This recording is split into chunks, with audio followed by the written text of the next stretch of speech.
আবার সরি, কখন যে ঘুমিয়ে গিয়েছিলাম বুঝতে পারিনি। আপনি ডাকতে পারতেন। রুদ্র কিছুক্ষণ ভ্রুকুসকে এলুর দিকে তাকিয়ে বলল, তুমি কি ঘুমের মাঝে ফুটবল খেলো নাকি সাইকেল চালাও? হ্যাঁ। মানে ইলমি, আই ক্যান বিলিভ দিস। একজন মানুষ ঘুমের মাঝে কত ছটফট করতে পারে। সারাদিন যে পাগলামি করো ঘুমের মাঝে সেগুলোই ফের রিপিট করো। ও মাই গড।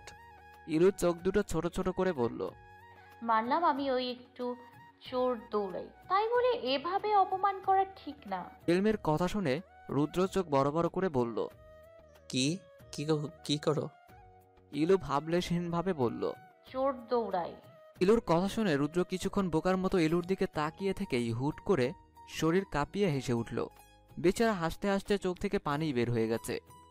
ইলু এক নজর রুদ্রের দিকে তাকিয়ে অন্যদিকে তাকালো। মনে মনে ভাবতে লাগলো, সে কি এমন হাস্যকর কথা বলেছে যে এভাবে ভাবলার মতো হাসতে হবে? আজব তো। এই, আপনি এভাবে হাসছেন কেন আজব? আমি কি কোনো হাসার কথা বলেছি?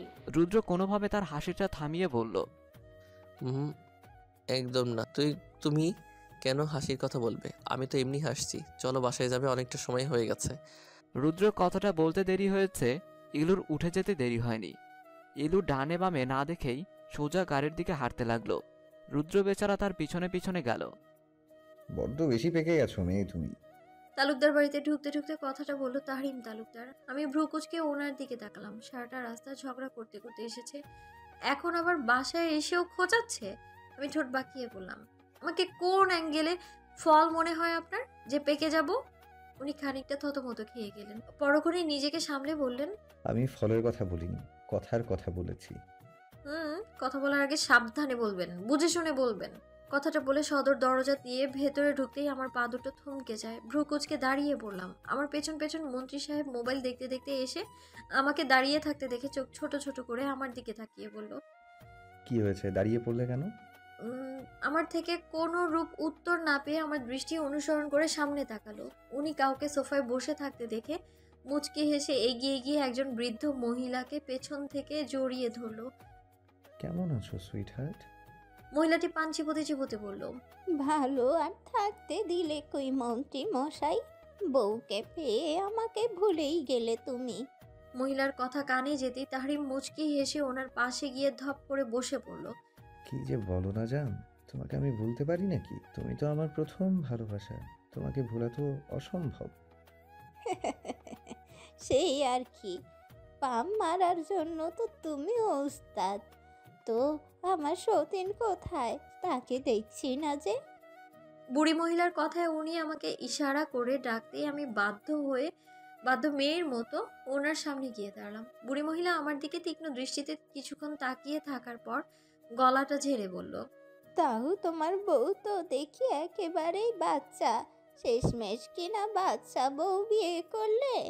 আমি চোখ বড় বড় করে একবার মহিলার দিকে একবার আমার দিকে তাকালাম। আমাকে কোন অ্যাঙ্গেলে ওনার বাচ্চা মনে হচ্ছে বুঝতেই পারছি না, আর ওনার সম্পর্ক তাহরিমের সাথে কেমন সেটাও বুঝতে পারছি না। সম্পর্কে উনি আমার কি হয়? দাদিমা, তোমার কাছে আমার বউকে বাচ্চা মনে হচ্ছে? আমি চোখ ছোট ছোট করে মন্ত্রী সাহেবের দিকে তাকালাম। বুড়ি মহিলা ওনার দাদিমা আগে বলে কি হতো, খচ্চর পোলা। না জানি দাদিমা আমাকে কি মনে করছে।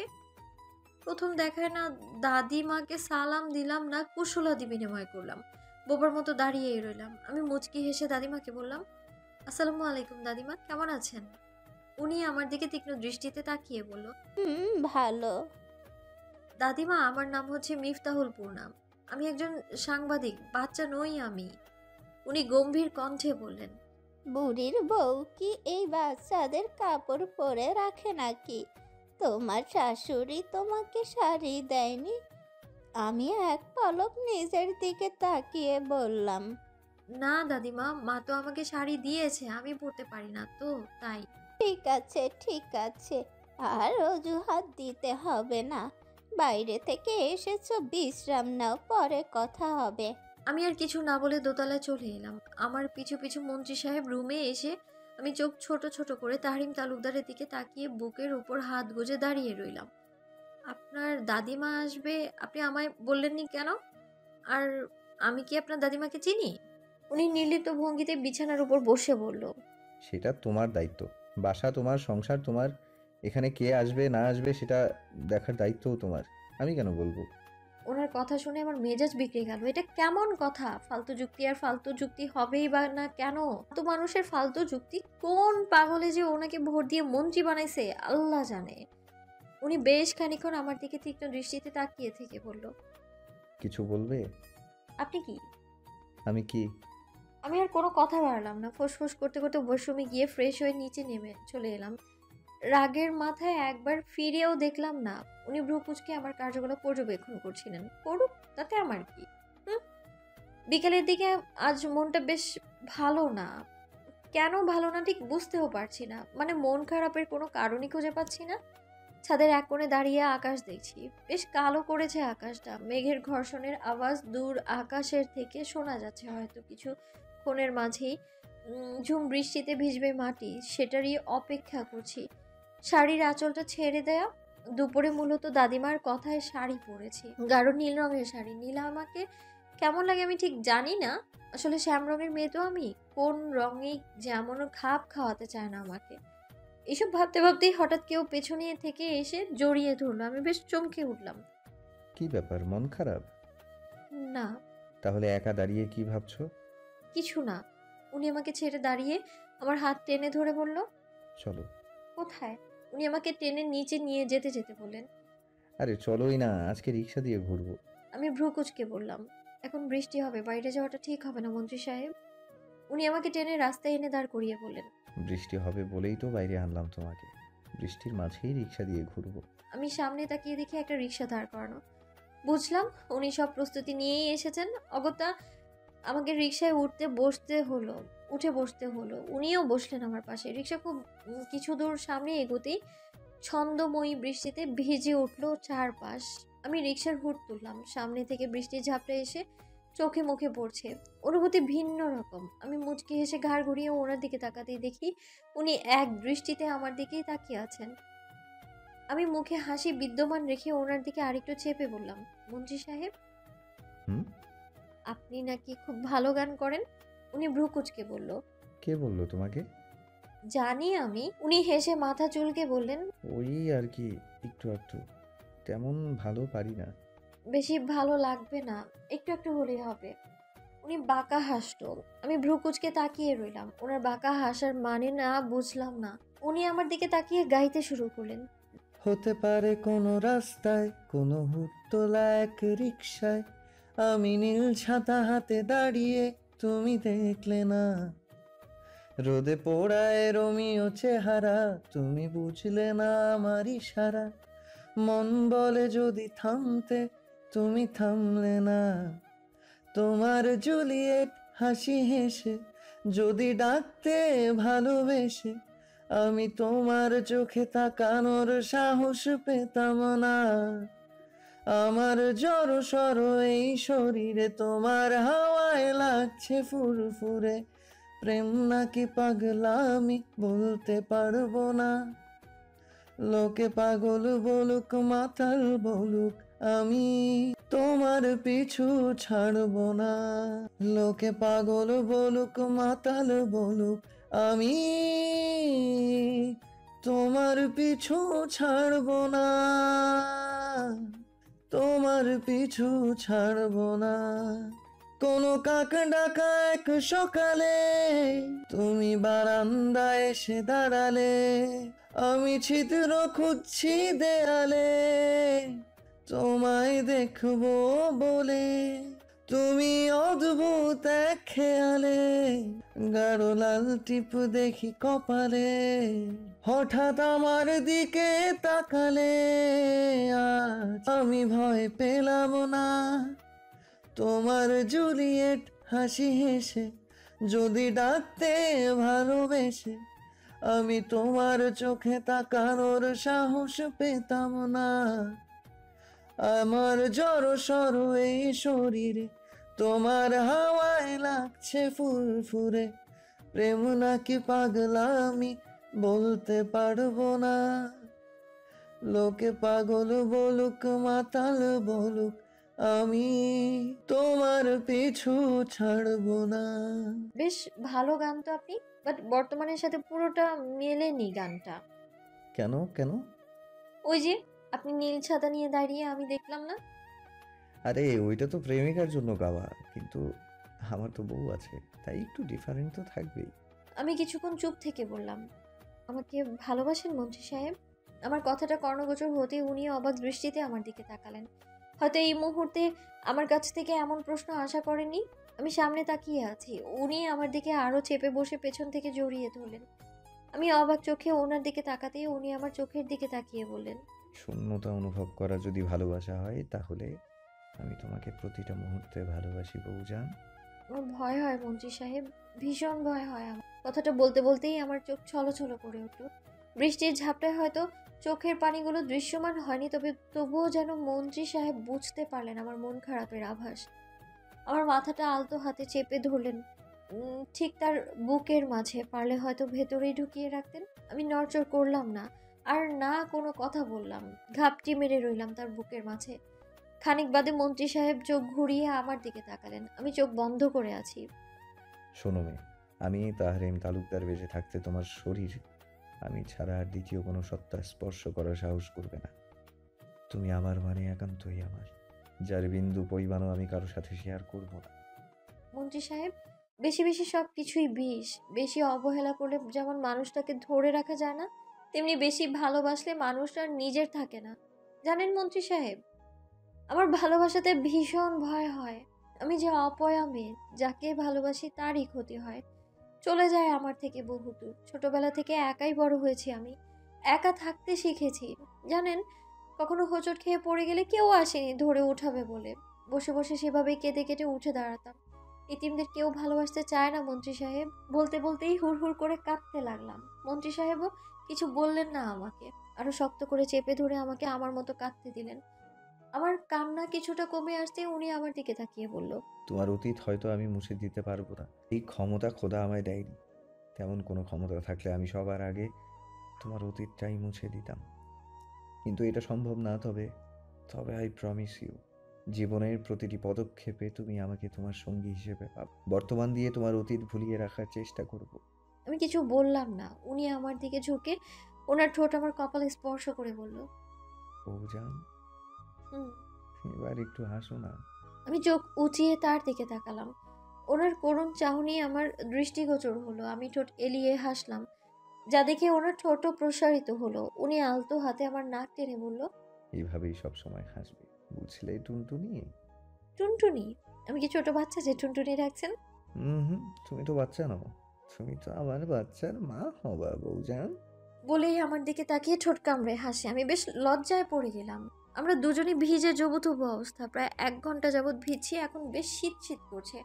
উনি আমাকে রিক্সা থেকে নিয়ে ঠিক কোথায় নিয়ে যাচ্ছেন বুঝতে পারছি না।